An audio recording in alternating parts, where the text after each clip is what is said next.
Yeah. Sean, what's up? Stigmatism, man, what's up?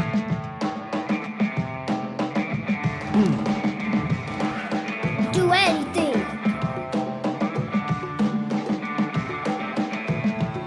Okay. What is it, man? Stigmatism in my soul. Okay. You got it, man? Do anything. Anything? Anything. You sure? Put your mind to it. Do anything. But what if it's hard, though, man? If it's hard, it's gonna be hard. If it's easy, it's gonna be easy. It's all about what you think. Okay, I can dig that. I love you, Sean. Me too.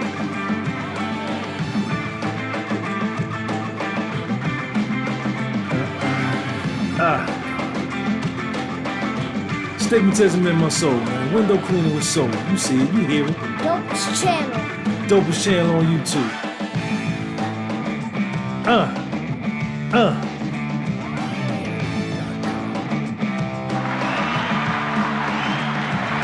You hear it.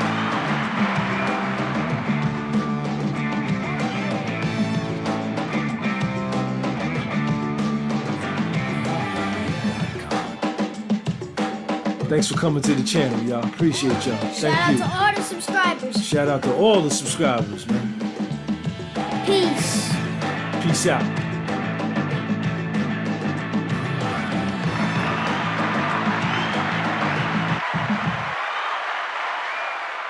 Sean G on the microphone. What's up? What's up? Good morning. Good morning. 8:59, July the 9th, 2021. On the East Coast, New Jersey time, man. I want to welcome everybody to the podcast with Soul, man. We live and we direct. Get your shirt, your hat, book on my website, gunbypublishing.bigcartel.com. Special shout out to my man Melvin down in Nashville, Tennessee, sponsoring today's topic, mental toughness. My man Melvin bought he subscribed to my Patreon, $100 a month. Mentor, mental toughness, mental tightening. Spoke to him yesterday. We're working on some stuff. Young dude, 19 years old. He's a success as we speak. Shout out to everybody, man. Make sure you share this link when you get off of this podcast, man. Share this link with somebody who you think could use it, somebody in your contacts, and tell them to subscribe. Tell them to check me out, man. Tell them to check a nigga out, man.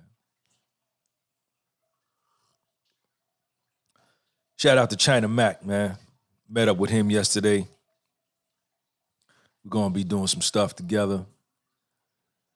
Very, very dynamic young man. Very interesting young man. Multifaceted, multi-talented young man. Met up with him yesterday. Mental toughness. Morning coffee motivation, man. The coffee is in the cup. I ain't got no cream. I ran out of milk. I'm out of cream. I got to go to the store today and get me some coffee cream because we can't be in this house with no coffee cream.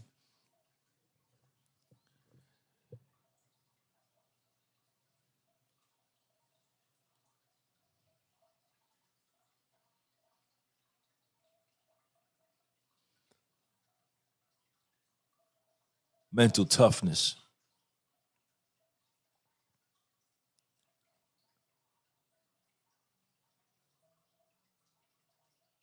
Certain things can break one person down And that very same thing will have no or very little impact on somebody else. It'll be the same circumstance.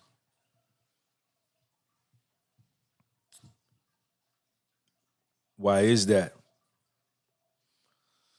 I don't really know. And I'm not going to sit up here and profess to know. But I do know that in my life, mental toughness has gotten me through a lot of situations, man. And I wasn't always mentally tough. I wasn't always mentally tough.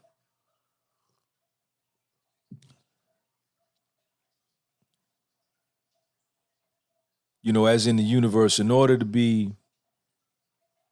to arrive at one particular polarity, you have to have been at the opposite polarity. You know, in order for something to be hot, at some point it had to be cold. The two polar extremes. And then there's millions of degrees in the middle. There's millions of different degrees and levels between those two poles. Light and darkness are the extreme poles. And in between, you have millions and millions of different degrees in between these two poles. And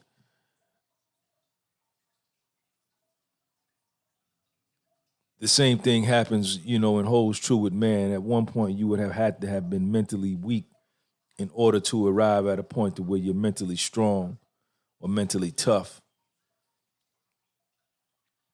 Man, mental toughness, man, is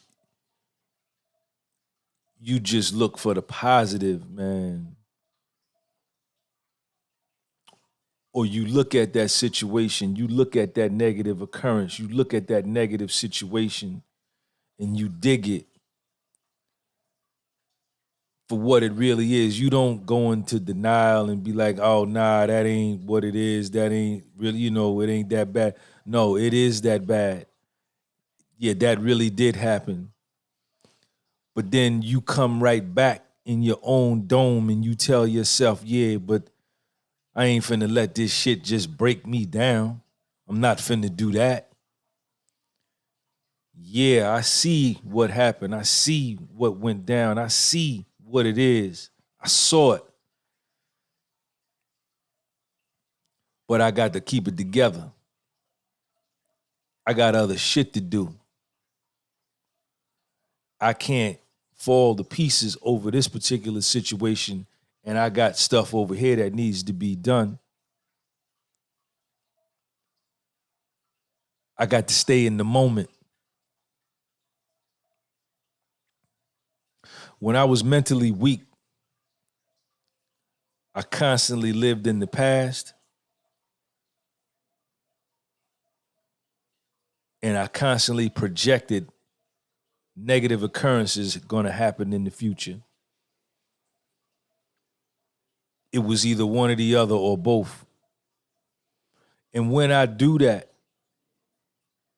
used to do that, I stayed in a state of regret, remorse, self-pity, self-hatred, self-loathing, self-rejection for looking in the past. And when I projected the future, it wasn't nothing but fear and anxiousness and anxiety and worry. Can't do nothing with that. A nigga can't do nothing with neither one of them.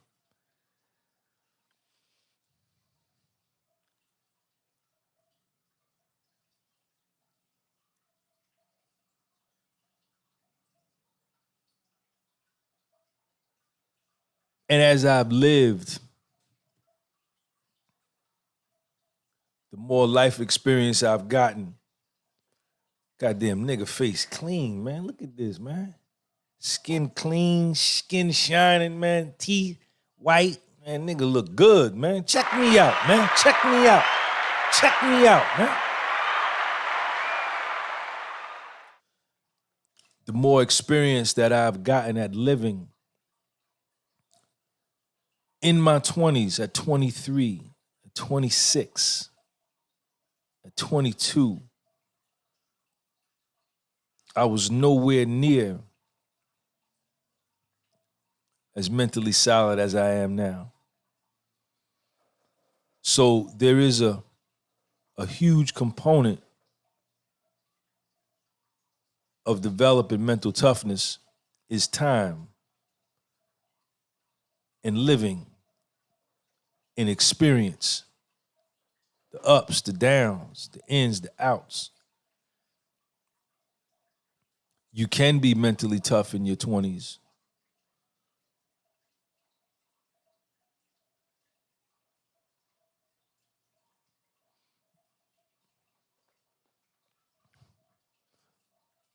But mine has come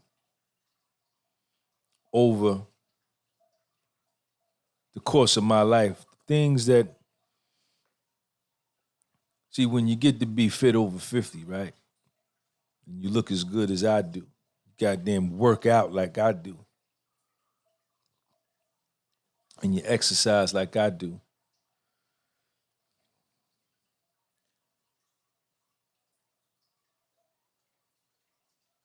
and you look at your life and you look at what life is and what it means, you understand what's important and what ain't important. And this changes over time. What was super important to me in my 20s ain't as important today. What I placed a lot of value on and what was extremely important to me in my 30s, today it's like, all right, whatever.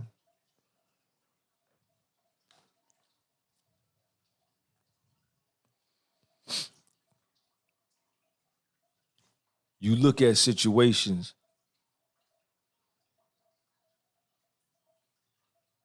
and you lock in that you're gonna make it through. You got it. This is just what we spoke about in the self-confidence series of positive self-talk, positive self-affirmation, positive self-affirmation. The biggest conversation and the longest conversation and the most intense conversation that I'm gonna have today is with me.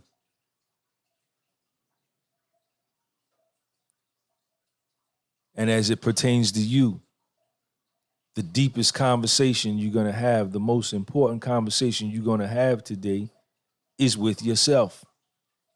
You with you all day.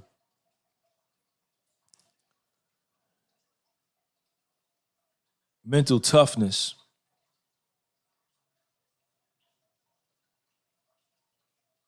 is that ability to just block out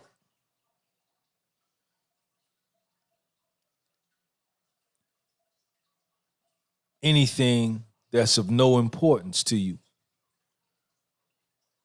and stay focused on what it is you got to do. That's one aspect.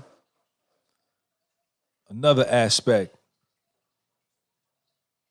is going through the down times, them rough patches, them dark moments, that pain, that adversity, that setback, that broken heart, that divorce, that job loss, money problems. You got fucked over.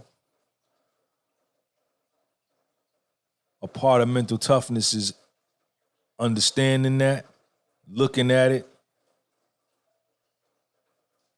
and immediately, if you can, if you are able, but if it comes over time, that's fine. But at some point, telling yourself,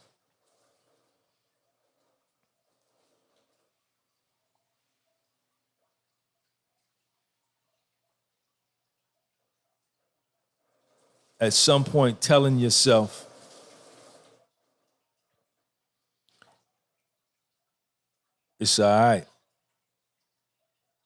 I got it. Yeah, it hurt. Yeah, that bothers me. Yeah, that was foul. Okay.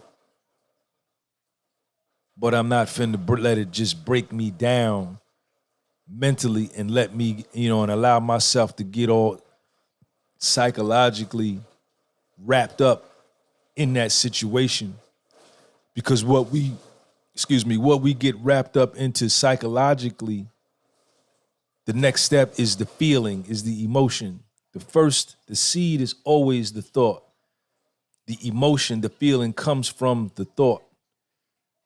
The thought is the seed. The emotion is the flower or the fruit or whatever. So I'm not going to allow my mind to get all wrapped up in this situation and let this shit break me down.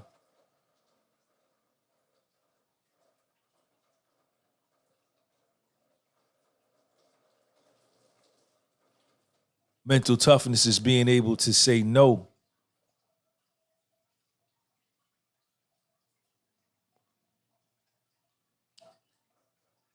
To someone that's close to you, someone you love. Being able to refuse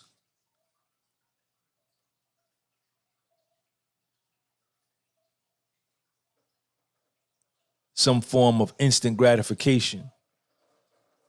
Mental toughness is being able to wait and be patient and sitting tight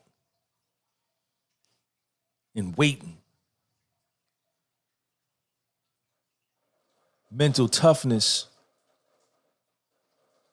is confrontation with another human being who you see. You don't even feel it. You see ain't treating you right and exact. And you stepping up and you speaking on it. I put up a post on my Patreon page last night about that, a big post, a big write-up about speaking up, letting it be known, say what you got to say. That's mental toughness.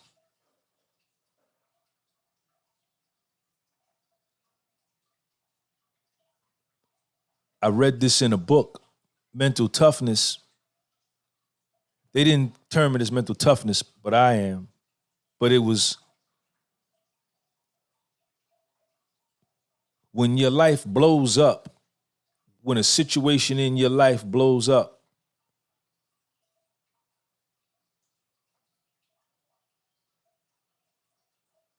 mental toughness is being able to look at that blow up and find pieces within that blow up to start rebuilding again, to find somewhere in there something positive about that blow up.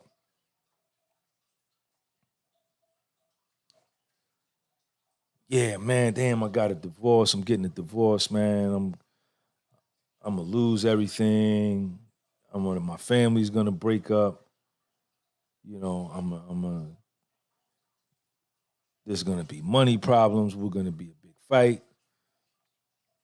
A lot of problems come with that, but then you got to be able to look at it and say, well, you know what? Once I get through that, and I'll be able to start all over fresh. I'll have a new blackboard with a new box of chalk, and I'll have less weight. I'll have less people that I'll be responsible for, which will give me more free time, more time by myself, less stress, less worry. I'll be happier. So we looking at these rough situations and finding the good parts in them.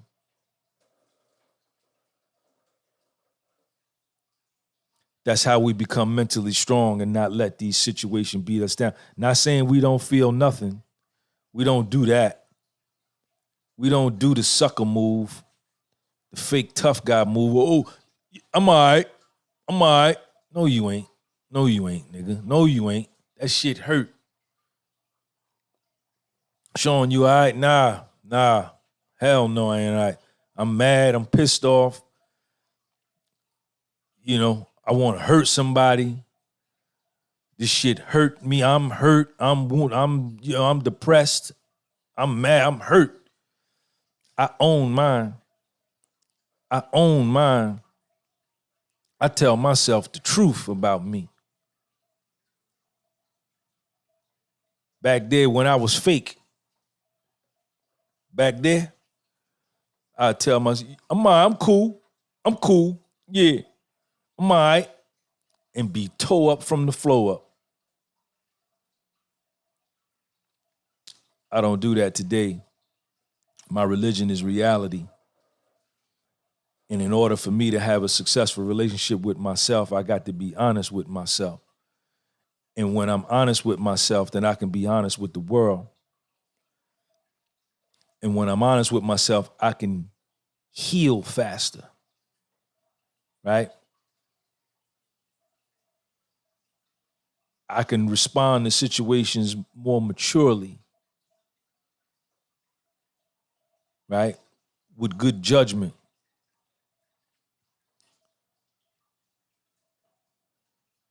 Mental toughness.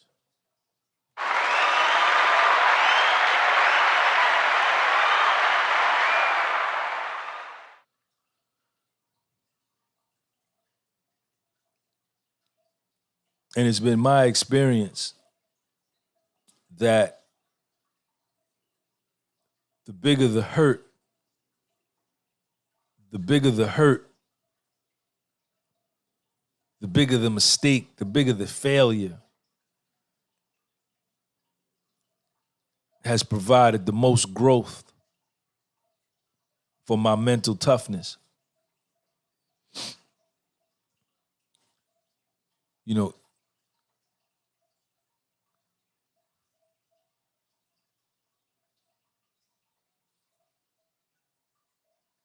when I lost $1 million net worth,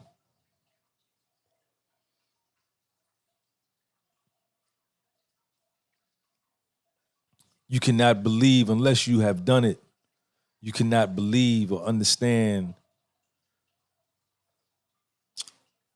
the level of pain that comes with that.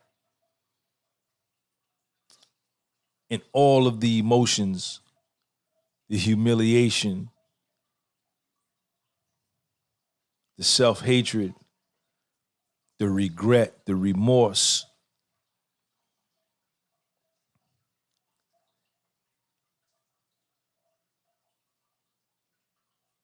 And to keep it together. And then I went to prison right after that. Check me out, man. Check me out. Then I went to prison right after that. Lost my broker's license, real estate brokers, my property management business, my tax business, everything. And went to Morgantown, FCI Morgantown, Federal Correctional Institution Morgantown, West Virginia. And survived it. All of it. Shout out to me.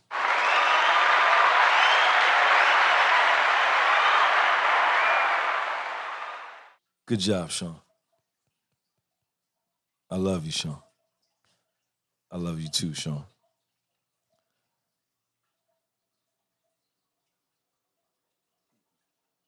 When you survive something like that and you come out on the other side alive, it's just really not a lot of things that bother you. There aren't a lot of things that are important to you.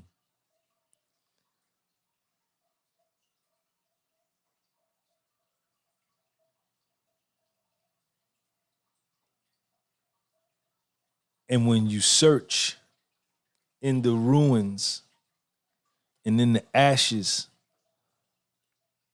of that imploded building or that imploded life, because my life was imploded, and I did it to myself. Check me out. Check me out. I did that shit to myself. But I searched in the rubble and I said, but Sean, you did it. And you know what that means, Sean? Nigga, you could do it again. And you could do it better this time with less people around you. You could do it again because now you got more patience. You could do it again because now you're mentally tighter than you've ever been. You could do it again because you have a discipline now that is you've never had before. Discipline is a huge part of being mentally tight and mentally tough. And I began to start all over again.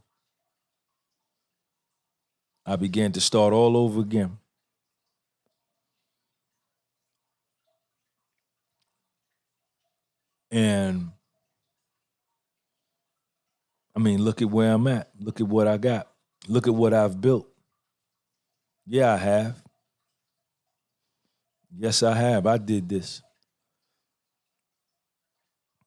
From Federal Correctional Institution, Morgantown, to a Patreon channel, a YouTube page, Calisthenics. The podcast was Soul that y'all watching now. Authored 2 books, self-published myself. I sell those books on a website, gunbypublishing.bigcartel.com, that I own, with shirts and hats.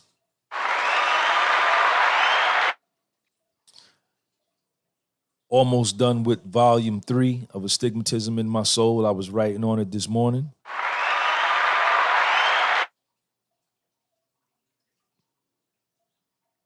And my greatest joy and the love of my life,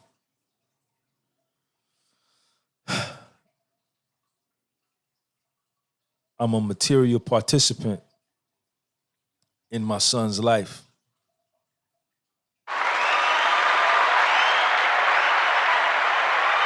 That's the greatest thing in the world.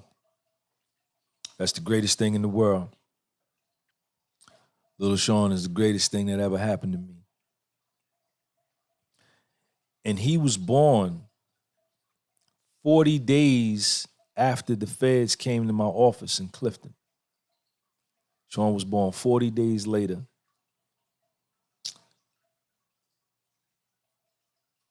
And my life was spiraling down. I was in a downward spiral, self-manufactured, self-induced, self-fed, self-fulfilled. And it was almost, when I look at it, and I look at the kind of dude I was at that time,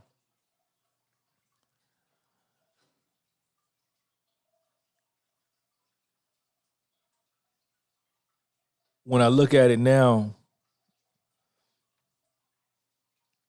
it almost seems as though it was prophesized for that to happen to me, right? Because it seemed as though the sun, moon, and stars came to me and said, Sean, you not managing all this money you got right. You not managing your life right. You are out of control. You're living a very reckless life. You're living a very careless life. So what I'm going to do for you, and I had just came back from the Sudan, from Nubia, from Egypt and the Sudan. I had went over there to see the temples and pyramids in the Sudan. and I wanted to go into Nubia. I wanted to go to the Nubian desert. And I remember when I got over there, I prayed for a son when I was in Egypt, when I was in Nubia. And I came back and I got that. And it was as if the sun, moon, and stars said, all right, nigga, I'm going to give you this. You got your son, but I'm taking all of this other stuff that with the way your mentality is now and the way your thinking is now, you would neglect your son because you love this money and this lifestyle so much. So I'm taking all of this material stuff, this financial wealth, and I'm gonna make you richer than you've ever been, because I'm gonna give you a black boy son with your same name that's worth more than anything in the world that you've ever had or ever will have.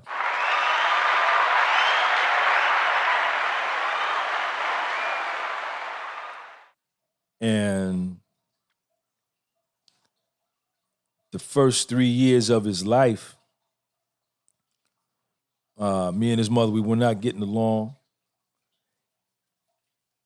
And I had never taken care of a baby before ever in my life, but I could remember having little Sean at my house. I was living in Jersey City. He was no bigger than the palm of my hand. I remember having him at my house by myself,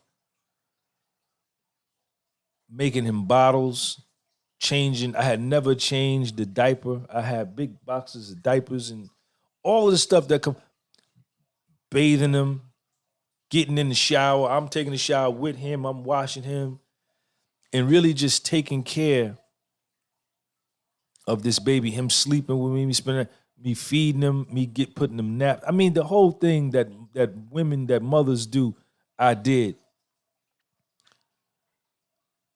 His whole life.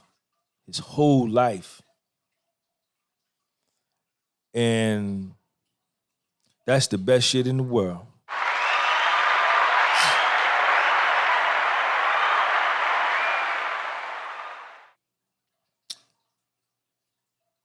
And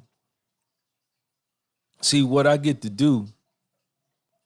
See, there's two of me. You see me, Sean G, but then there's another one of me that's younger than me, that's better than me, that's way further along than where I was at 10 years old. He's 10 years old now.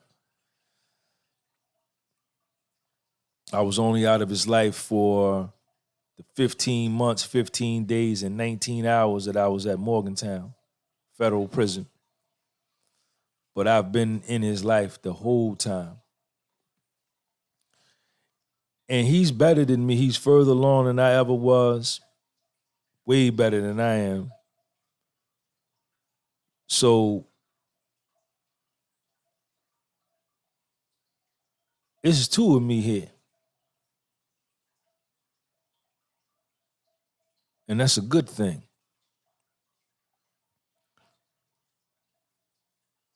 And if I wasn't mentally tough, I remember, man, the pressure came down on me so bad. The feds had a flashlight up my ass with a magnifying glass. I was getting investigated. I was investigated for 3.5 years. People that I thought who loved me betrayed me. I had betrayed myself. Man, I was doing bad. My life was real fucked up, man. It was dark. And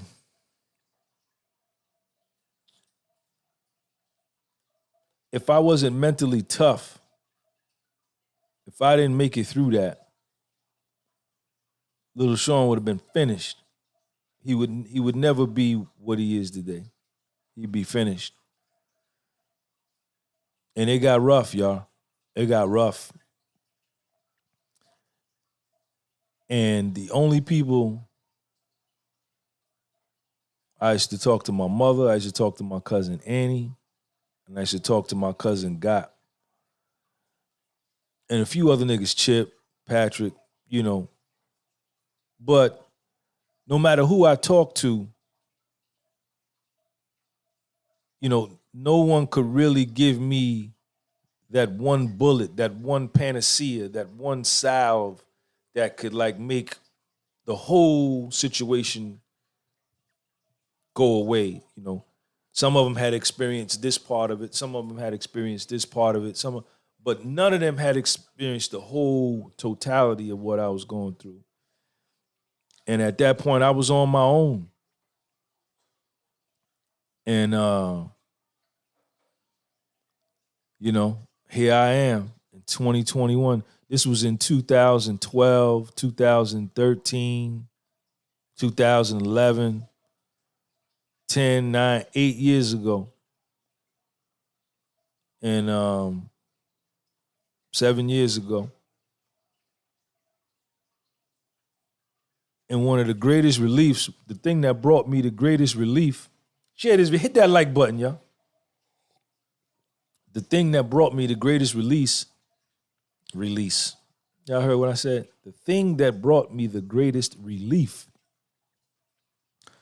was when I flew to prison and I self-surrendered. And they gave me, I went, I checked in, they processed me in. My man walked me over to my unit. I went by my bunk.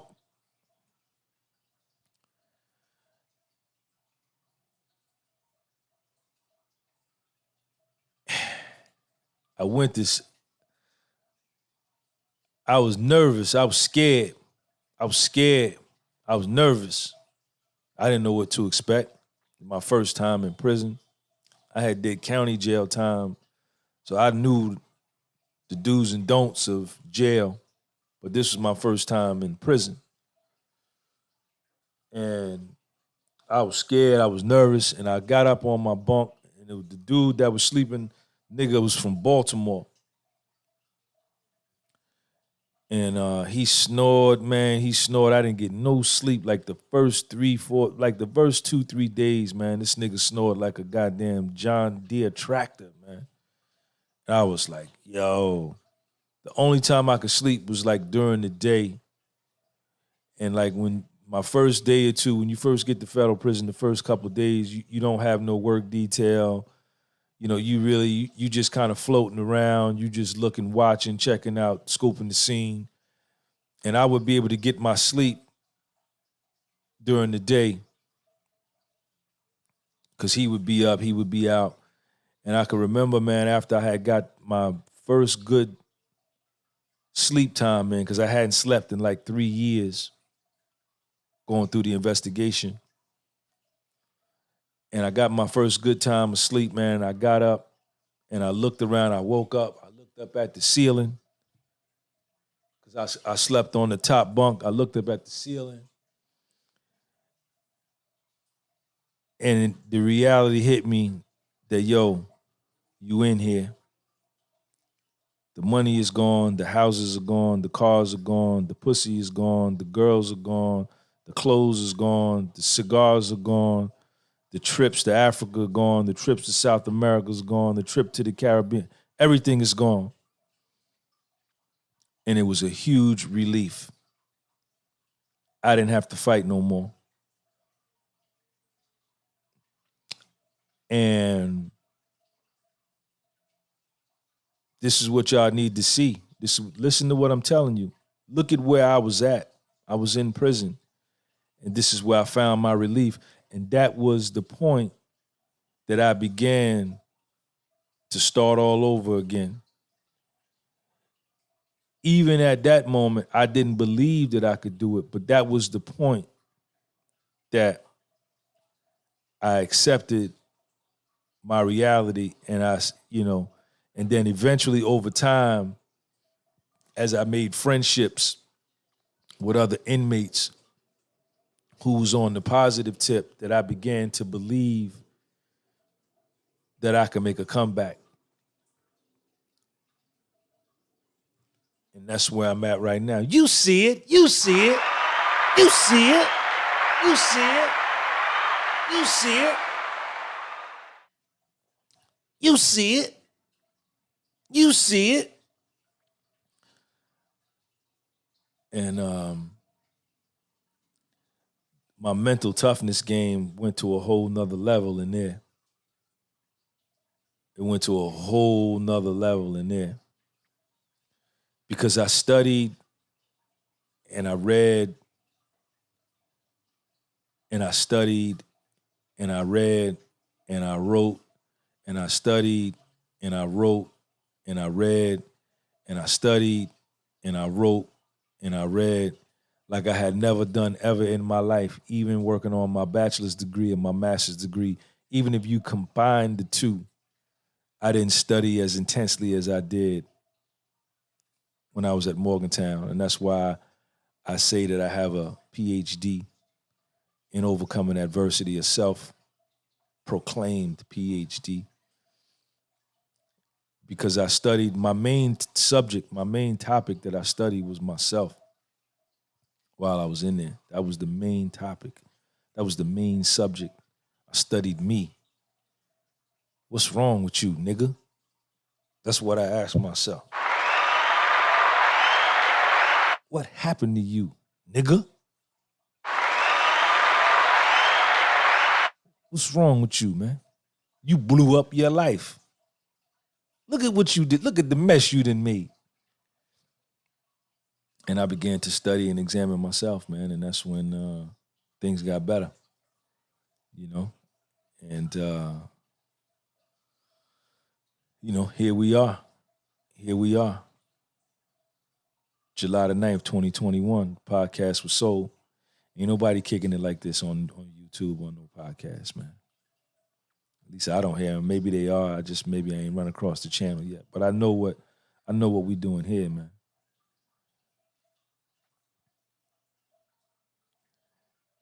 Shout out to everybody, man, that's here in the podcast, man.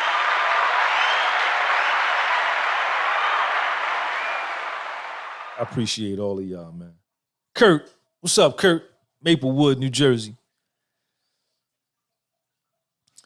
If you want to sponsor a topic, man, join my Patreon and send me a message, a DM in the Patreon. Say, Sean, could you touch on this particular topic? And I thank you in advance. The Patreon is $5 a month. If you buy for the year, it's $55 for the year. I'm posting a lot more over there than I've been doing on YouTube. YouTube has really been treating my big channel foul. You know, they're not giving me the views. They're not, y'all know what it is, man. I don't got to go into it. So I've been just putting a lot of my content over on Patreon. It's a subscription service. You got to pay $5 a month, but it's worth it. You know, I think the information that I give and the things that I do is worth $5 a month, you know, and you got access to me. There's another tier over there for $100. We can do FaceTime. We could do mental toughness sessions. I got a lot of the dudes that have signed up for my mental tightening mentorship sessions and the counseling. I have them doing a lot of the exercises that I did when I was in prison to get me right. So I'm giving you what I did, you know, so I had to look at the shit I had to go through in order to get it, and I'm just giving it to you for $100 pretty much, you know. So the benefits are real, and I'm certain, ain't no doubt in my mind that the exercises I'm going to have you do is going to bring some kind of benefit, huge benefits to you. So subscribe to the Patreon. You can sign up through the if you want to do the $100 counseling sessions and you don't want to do it through the Patreon, you could do it through Cash App or PayPal. You know, so you pick whichever one you want. It's probably better with the Patreon because then you're gonna get the content. But it's up to you. What time is it, man? It's 9:42. We've been on here, 45 minutes, man? Anybody, David Andrews in the building, man. David Andrews, Patreon is worth $5 a month for the written posts alone. Check out David. Healthy, Holistic. Tony's in the building. Yo, David Andrews, I appreciate you, man. Yeah, so I appreciate y'all coming through, man. I got to get my day started. The market is open. I got a position on. I'm short the Russell 2000. So I got to go check that position out. Let's see where the IWM is trading at right now. Let me see. Hold on a second, y'all. So I need some topics, man. I need some topics. So you guys got to give me some topics to talk about, man. Share this video, share this link with somebody. Tell them to check it out. Tell them to subscribe to the channel, man. And I appreciate all of y'all, and I'll check y'all out later on. Peace. Yeah. Sean, what's up? Stigmatism, man, what's up?